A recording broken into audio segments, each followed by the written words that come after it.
Muy buenas tardes, estimados colegas. Un saludo de la Universidad Católica. Esta tarde me acompaña el doctor Rafael Vizquerra, profesor de la Diplomatura de Educación Emocional para una Ciudadanía Responsable. Bienvenido, Rafael. Buenas tardes. Vamos a plantearte como una primera pregunta. En los últimos años se ha destacado la importancia de la inteligencia emocional o de las competencias sociales que subyacen a ella.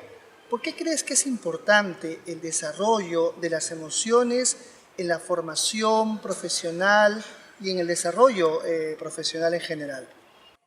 Hay varias razones que explican la importancia y la necesidad de atender a la dimensión emocional de todas las personas.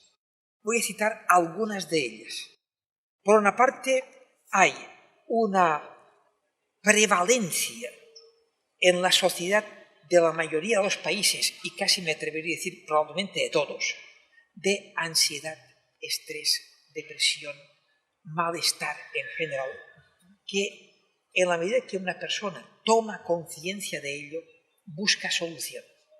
Actualmente la solución está en la psicoterapia, en la farmacología y en otros recursos de carácter más bien médico o terapéutico.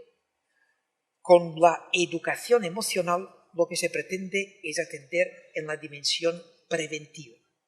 Hay que tener presente que más del 50% de las bajas laborales en las organizaciones son de carácter psicosocial, es decir, relacionadas con conflictos, malas relaciones con los jefes, ansiedad, estrés, depresión, burnout, es decir, temas eminentemente emocionales.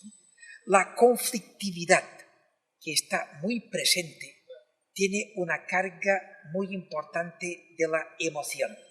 Las emociones pueden generar conflictos y los conflictos generan emociones.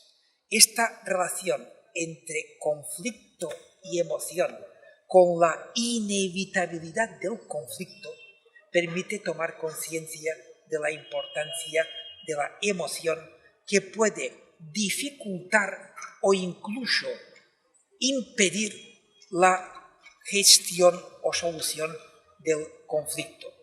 Por otra parte, está una toma de conciencia de que las personas lo que buscan es el bienestar.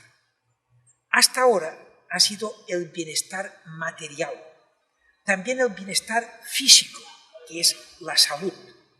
Esto es muy importante, pero actualmente muchas personas ya no tienen suficiente con el bienestar físico o con el bienestar material. Necesitan un paso más que es el bienestar emocional, que es lo más parecido a la felicidad. En muchas organizaciones han tomado conciencia de cómo el bienestar del empleado repercute favorablemente en la cuenta de resultados. Y entonces ahí hay la búsqueda simultánea del bienestar del empleado en sí mismo, pero además de la mejora de los resultados. Y por eso en muchas organizaciones están formando en competencias emocionales, porque se ha demostrado, y hay investigaciones que lo han puesto de manifiesto, el ROI, el Return of Investment, es decir, el retorno de la inversión, lo que dedicamos en desarrollo de competencias emocionales, esto se nos devuelve en beneficios en metálico al final del año. Por eso he señalado algunos de los factores que contribuyen a esta progresiva sensibilización por los temas emocionales. Gracias.